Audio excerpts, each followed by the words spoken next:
This program contains scenes of nonsensical garbage and coarse language, and is intended for a mature audience. Viewer discretion is advised.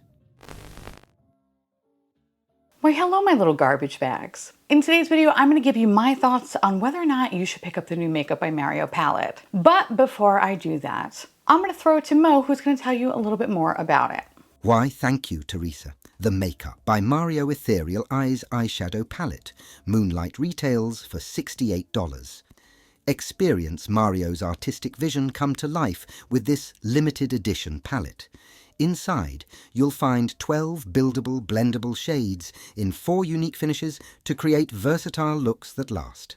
Now back to you, my garbage queen. Thanks, Mo. So the Makeup by Mario Ethereal Eyes in Moonlight palette is this guy right here. And as you can see, it's a little bit of a hodgepodge in regarding to its 4 different finishes. You have natural metallics, suede mattes, suede satins, and glossy shimmers. Now, this palette comes in the standard packaging that all Makeup by Mario palettes come in, which means it's boring. And unfortunately, it's very just easy to f it up and make it look like shit. But on the bright side, they are easy to clean. I like that the palette is compact, and I like that you do get a mirror with it. And for that price point, you should. And to expand on that even more, this mirror should tell me I'm pretty every day I open this palette.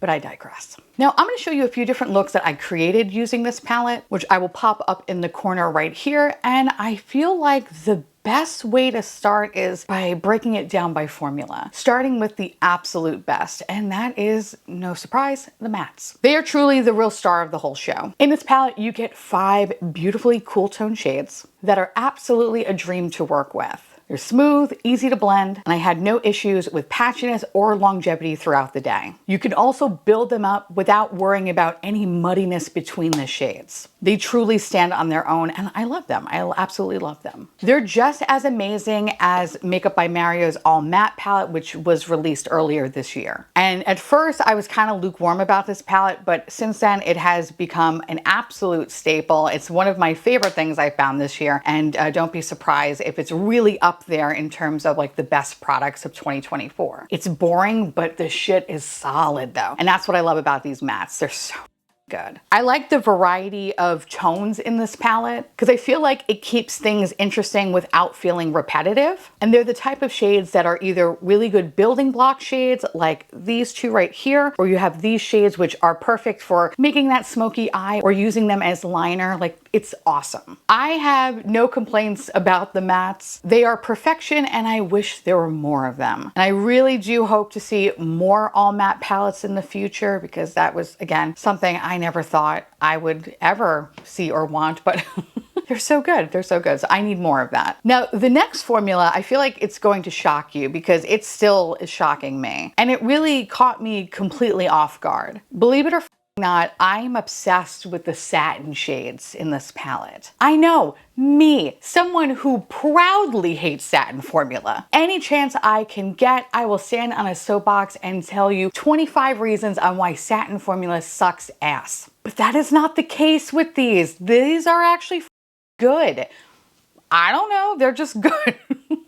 And now I feel kind of ridiculous to say this, but I'm actually excited to see this formula, and I really hope that we see more of this in the future, because if we're not going to do that, that's a shame. Now, unfortunately, there are only 2 shades in this palette that have this type of formula, and it's really leaving me wanting more. Which, yeah, on one hand, it's a good thing, but on the other hand, fuck you for leaving me all hot and bothered. You can't tease me like that, okay? Like, no. The first satin shade in this palette is this one right here. It's the cream shade, also known as EM1. And dude, I am in love with this shade. I know I sound so like aliens have taken over me, but I'm telling you, I love this shade. And I feel like it's probably going to be the most used shade in this whole palette. It has this subtle luminosity that doesn't make me look like Tinkerbell took a huge shit on my face. No, It's perfect. It has like the perfect amount of sheen, just enough to blend out the edges, really softening it up to make those edges look like a beautiful gradient. And with that subtle luminosity, it just highlights this area, like by the brow bone, without emphasizing any texture or sparkle. Like, it is so pretty. And I feel like this year in particular, there have been so many palettes where my biggest complaint has been, I wish there was a lighter shade to blend things out. That's why I have to use my setting powder, right? First world problems. Like, it's not a big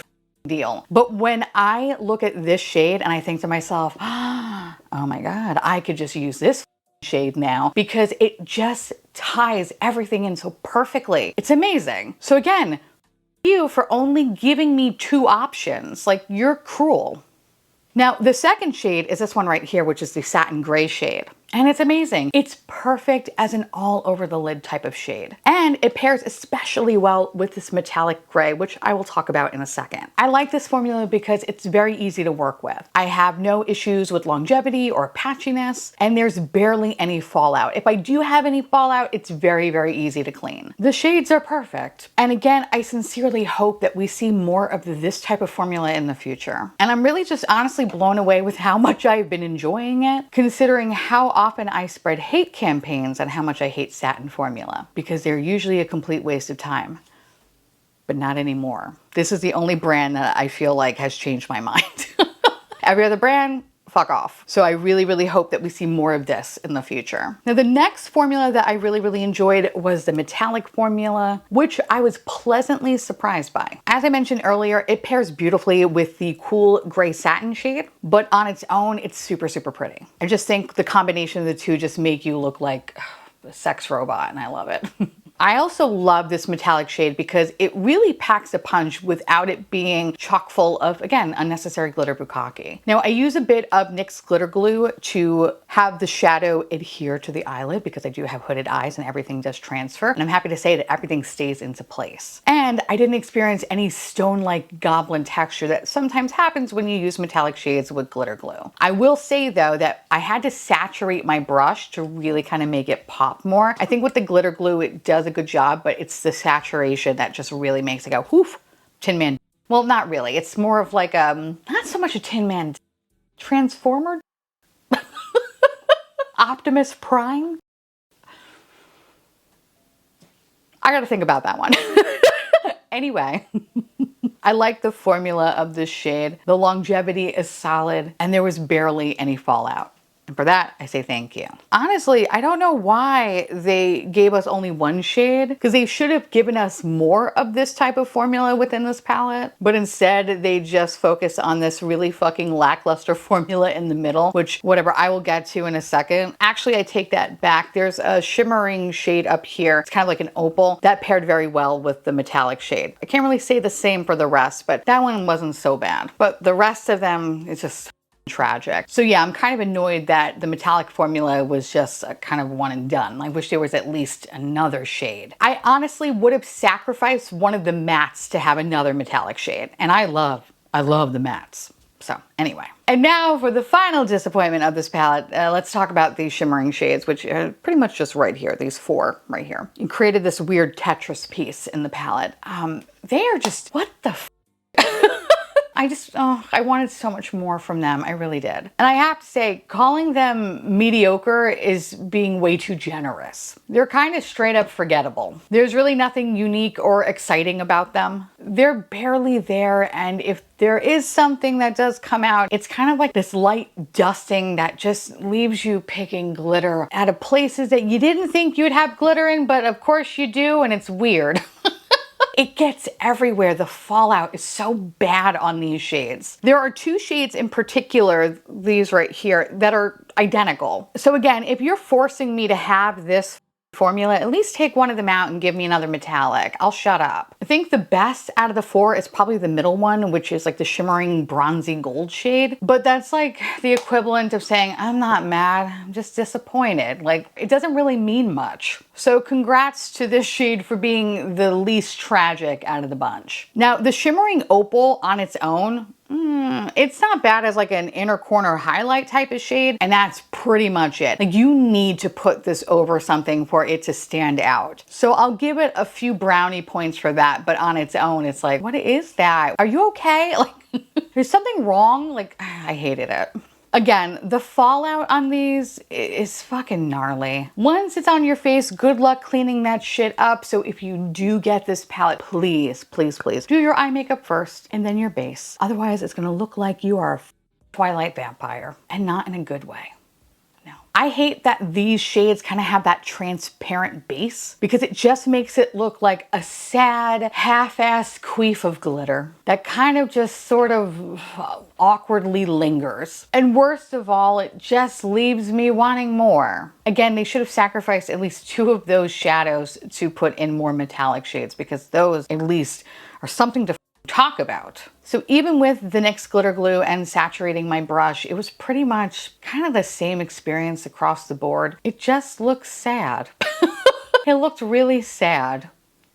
Again, I feel like the best description is really a half-assed queef of glitter because it's essentially what this is. And nobody has time for that. Especially at this price point. Get the f out of here. Anyway, so do you need this palette? Well, it's a little bit of a mixed bag, so yes and no. Despite the sad shimmering formula, I can at least work with the bronzy shade and the opal shade. The other two just leave a really bad taste in my mouth because even though both shades were pretty much identical, it just wasn't anything to write home about, you know? So I could at least work with the other 2 shades. Now, honestly, I hated the last Ethereal palette that came out in 2022. I decluttered that shit so fucking fast. And I believe on Mercari, it's now worth $350 or something ridiculous like that. Mind-blowing. Don't you dare spend that kind of money for a palette. No. Get a bag, okay? Get a bag for that price. So I really wasn't expecting much, but the reason why I jumped into wanting to get this palette is because I have such a good time with these mattes that I was like, you know what? I'm gonna give it another chance. And I'm glad that I did because I definitely feel like this palette is a step up from that initial palette that came out 2 years ago. I sincerely love the tones. I love how it's laid out. I love how if you look at them, you could see like the groupings of how you should lay out your looks. It's a very user-friendly palette that kind of guarantees foolproof looks. There is a good amount of variety and versatility here. So I am happy that I picked this up. But that said, is it unique? No. And for the price point, it is a bit steep. Maybe not Patrick Ta duo steep, but still high for what you're getting. And I believe the $68 price tag was the same for the palette that was released 2 years ago. So I guess a half a brownie point for not increasing it, but still, I think it's just a little bit too much for what you're getting. So I think this palette is solid if you can get it either on sale or if you have a Rouge reward, which is what I did. I got this with a Rouge reward. But paying full price, I don't think it's worth it. On a side note, Huda Beauty is releasing a similar palette to this one, except for $1 more, you get 6 additional fucking shades. Something to think about. And I plan on picking that one up in the future. So of course, in that video, I will definitely do a comparison of the two because they do look kind of similar. I do love Huda's formula, so I'm curious to see how it's gonna go. But anyway, I like this. I really think this is a fun palette, but just not something that you should pay for full price. So if you can hold off until the Sephora sale, I say hold off. You can thank me later. Now I want to hear from y'all. Let me know down below if you have this palette, if you're planning on getting this palette, or if you're like, no, ew, why? Let me know because I love hearing from you. And of course, I want to say thank you so much for watching. I truly appreciate it as always. Thank you to my beautiful patrons and YouTube members for keeping this garbage boat afloat. And I'll see you little trash bags later. Bye.